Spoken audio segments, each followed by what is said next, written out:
I'm Brittany Lewis with Forbes Breaking News. Representative Garret Graves spoke about gas prices during a House Natural Resources Committee markup hearing on Wednesday. The Louisiana Republican criticized the environmental justice bill being debated and said that the Democratic chairman of the committee was not actually helping the people they said they were. He pointed to attempts to get funding for disaster resiliency along the Gulf Coast, which is often battered by hurricanes, and how those attempts were rebuffed. He also sought to get the chairman to define the term environmental justice. Gentleman yields, and Mr. Graves, sir, you're recognized. Thank you, Mr. Chairman. Mr. Soto, when you came to Washington from Florida yesterday, how did you get here? I took an airplane. Thanks. Appreciate it. Mr. Chairman, thank you for introducing this bill. And the reason I say thank you is because I think it's really important that, that we have the opportunity to distinguish different approaches at governance. I think it's really important that we're able to do that. It's been interesting to me to watch this administration over the last several months talk about how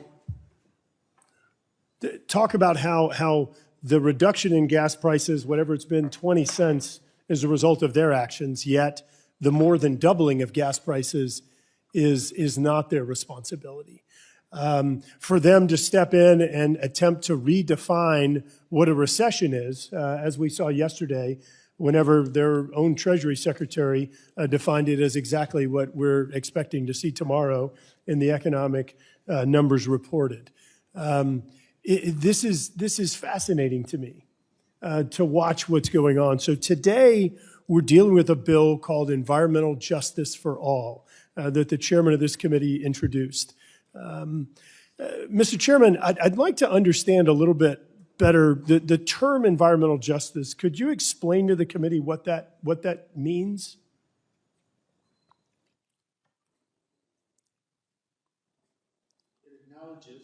It acknowledges, quite frankly, that these communities have not received not only the attention, but the protections to their public health, their quality of life, and as a consequence, have been treated unequally.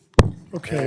And the issue is, how do you create an equal balance? And to seek that equal balance, the word justice seems to be the one that fits that definition the best. Okay, so thank you. I appreciate you explaining that because I've really struggled with understanding what those words meant, because I see them used in very flexible terms to effectively achieve whatever objective of the day that this administration or others are trying to achieve. And so when I think about terms like that, I can't help but think about the people that we represent in South Louisiana, where we've lost thousands of square miles of our coast, and yet every time I've tried to come in and offer amendments to try to actually direct dollars to the restoration, the resiliency, the protection of these communities, you have opposed those.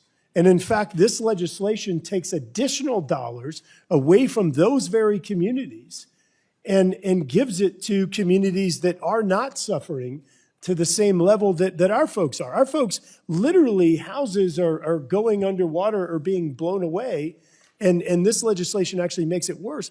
The other thing that I don't understand is that how increasing royalty rates another 50% could possibly benefit those that are impoverished or that you're attempting to target or help under this legislation. You are raising the price of producing energy in the United States. You're increasing the cost when we've already seen a more than doubling of gasoline prices, a more than tripling of natural gas prices, which directly converts or translates into the doubling or tripling of electricity bills in communities across America. How is this helpful to communities that you're purporting to try to benefit in this case? In fact, I've sat here in this committee and watched your witnesses flat out lie to this committee and say that oil and gas production in the offshore disproportionately affects folks of race, whenever the far majority of people living in coastal Louisiana are not folks of color. The far majority are not. Yet people here say that that's who you're trying to help, that's who you're trying to protect with this legislation. They say that they're the impacted community.